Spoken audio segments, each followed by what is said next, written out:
Bloomberg News. Jim Rogers is chairman of Rogers Holding, and he joins us now live on the telephone with his reaction to Geithner's plan for the second half of the TARP and the subsequent market sell-off. Jim, I said you were on the phone, but hey, lucky me, I see you live and in person there in Singapore. Great to have you with us. All right, so Wall Street saying Laurie. Geithner bomb. Jim, what do you think? Well, listen, Mr. Geithner has been bombing for 15 years. Mr. Geithner caused this problem. You know, Mr. Geithner has been head of the New York Fed for several years. That was the office that was supposed to be supervising Wall Street and the banking system. He caused the problem. Then all last year, he came up with TARP. He came up with all these absurd bailouts. Listen, Mr. Geithner has never known what he's doing. He doesn't know what he's doing now. And pretty soon, everybody's going to find out, including Mr. Obama. So then, you know, one of the key points with the bank bailout here, how do you assign value to all these toxic assets so everyone knows where the banks stand and we can just move past this crisis once and for all? Laurie, the way you do this is you do what America told Japan to do in the 90s. You let them go bankrupt. You clean out the system. You wipe everybody out who's insolvent, and then the solvent people take over and start over. In the 1990s, Mr. Greenspan went to Japan and said, you're doing it wrong. You've got to let people go bankrupt. You've got to clean out the system. The Japanese didn't do it. They continued to prop up zombie banks and zombie companies, and they still talk about the lost decade. Mr. Geithner was supposed in Japan in the 1990s. You know what he said the other day? I almost fell on the floor. He said, well, it's because the Japanese didn't spend enough money.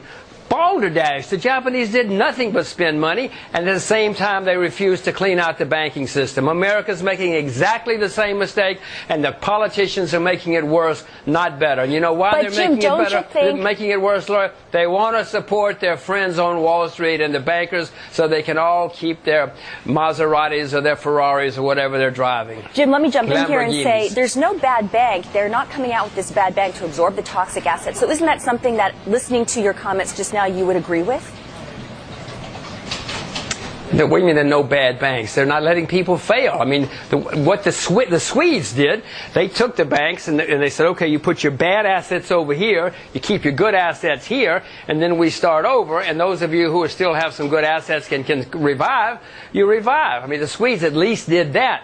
But nobody, the idea that the U.S. government is now going to go and buy these toxic assets, who's going to set the price, Laurie? Either the banks are, and they're going to set it too high, and the taxpayers are going to lose out, or they're going to set it too low. It's not going to work. It never has worked. This approach has never worked, Laurie.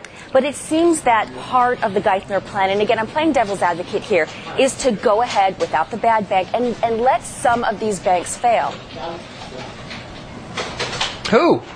Who's he going to let fail? I haven't seen that. They put out $350 billion last year. They put out $350 billion last year, and they all continued to pay their dividends. They all continued to pay their bonuses. Who failed? You don't fail when you continue to pay out dividends with government money. You don't fail when you pay out bonuses with government money. So then what would work? You probably heard our story, Bill Gross, PIMCO this morning saying unless we get more government funding, we're in for a second wave of a global crisis. He's even throwing out the term mini depression as a risk. If we do get more money, we're going to have a depression. I mean, Mr. Gross has got it exactly wrong. It doesn't do any good to take money from over here that you either print or borrow or tax and put it over here. Of course, the guys over here love it that you're doing all that, but it weakens the whole system. This has never worked.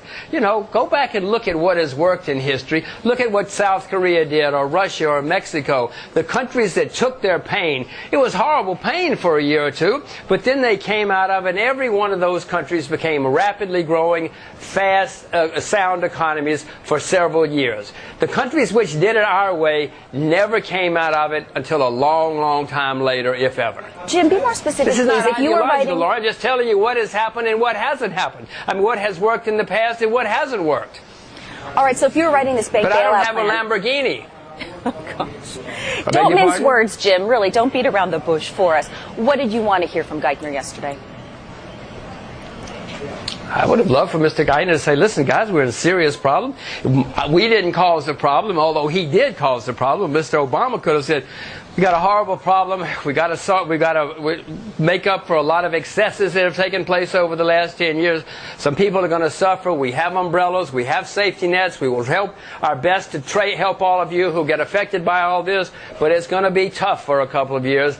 Don't worry, America will come out of this in the end. As we increase our savings, if we increase our investment, everything will be fine. But what they came out and said was, look, we have a horrible problem of too much debt and too much consumption and too much borrowing. You know what we're going to do? We're going to borrow more and go deeper into debt and consume more. So how are you keeping your head above water in this climate? How are you making money, Jim? The same thing.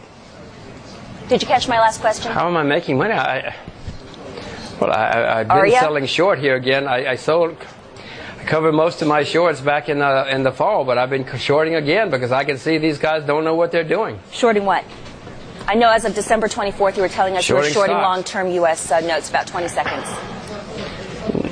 No, I covered those because of Mr. Bernanke. IBM, GE, JP Morgan, same old companies. Jim, gosh, we're out of time. Always a pleasure. A lot of fun talking to you. Thanks for your insights.